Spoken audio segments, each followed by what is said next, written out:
Bhagavate Vasudevaya. Om Namo Bhagavate Vasudevaya.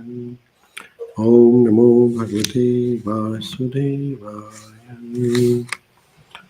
Narayanam Namaskrutyam Naram Chaiva Narottamam Devi Saraswati Vyasam Tato Jayamudirayet Nashtaprayeshu Bhadreshu Nityam Bhagavata Sevaya Bhagavati Muttama Shloke Bhaktira Bhavati Naishtaki Grandraj Srimad Bhagavatam Ki Jai. So we're reading Srimad Bhagavatam, 3rd canto, 26th chapter, titled as Fundamental Principles of Material Nature, text number 35. Kapila Muni is explaining about the evolution of different material elements. The whole material world is composed of 24 basic elements, which includes earth, water, air, fire, ether, 5 sense objects, 5 karmendriyas, in senses for performing activities, 5 jnanendriyas, the senses for acquiring the knowledge, then mind, intelligence, ego, and consciousness. All this evolution of different elements is happening under the influence of time with the help of 3 modes of material nature. As we learned in the previous shloka, Kapila Dev explained how the mind intelligence evolves and then how the sound evolves. The sound is Shabda, and this Shabda is transferred from one place to another through Nabha. Nabha is ether, and all the internal and external activities of all the living entities is because of Nabha. And Nabha means the ether within the body, a substance within the body which is invisible. And this Nabha is the seat, is the field of activities for the soul and for the mind. So we learned that in the previous shloka. Now, how the subtle elements evolve is explained here in this shloka. So, Kapila Muni is explaining to Mata Devhuti about the subtle elements. So the shloka is as follows. Kapila Dev says,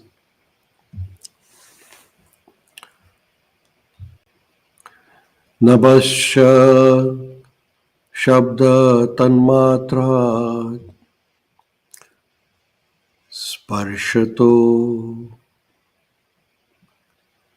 Navasha Shabda Tanmatrat Kalagataya Vikurvataha Sparsho Bhavat Tato Vayus Tvaksparshasya Sangraha. So the translation is, from the eternal existence which evolves from the sound, the next transformation takes place under the impulse of time, and thus the subtle element touch, and then the air and the sense of touch becomes prominent. So we can see here, first is the evolution of the sound, and after the sound is the evolution of touch.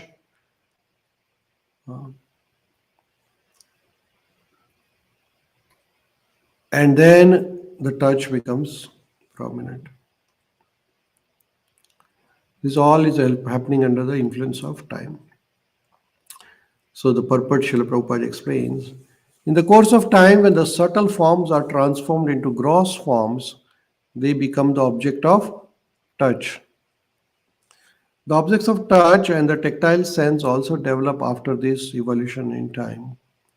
Sound is the first sense object to exhibit material existence, and from the perception of sound, the touch perception evolves, and from the touch perception, the perception of sight.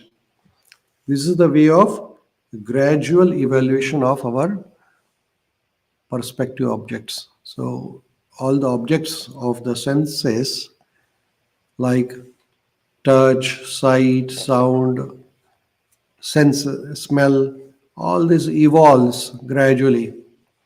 So here, first is the sound formation.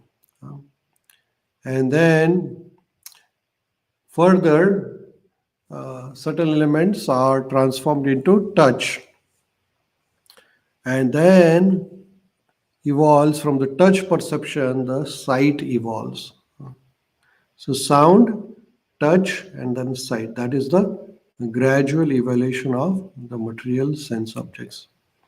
So here we can see that Kapila is explaining about the evolution of various objects of senses. And first is the ether, the starting point, and then is the shabda, the transformation under the influence of time. It evolves into the sound. Then further transformation, touch, sparsha. Then the evolution of the sight. Right? So thus all the different elements are manifested. So it is the sound, then the touch, and then the sight. So the time influence of time is very important throughout. Time is nothing but Krishna, and time is the driving force behind this evolution of different forms. And the time facilitates the transformation of subtle elements into gross elements, right? So if Krishna wants, then everything manifests. So time is the main element here in the transformation of subtle elements into the gross elements. Right? Krishna says in Bhagavad Gita, Kalosmi. Time is very crucial. Without the will of time, without the will of Krishna, nothing happens. So Krishna comes to the devotee in the form of his personal form.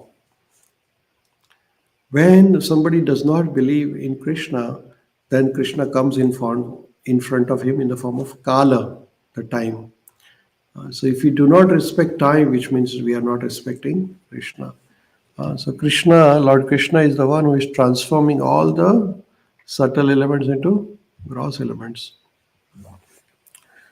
So sound, Shabda Tanmatra makes the first material sense perception. And then successive evolution is sound into touch, right? And then leading to perception of sight. And air or vayu is associated with sparsha, sensation, right? So main takeaway of this verse are that the material creation is a sequential process of evolution of different elements of material nature. Sound acts as a foundational sense in the material existence.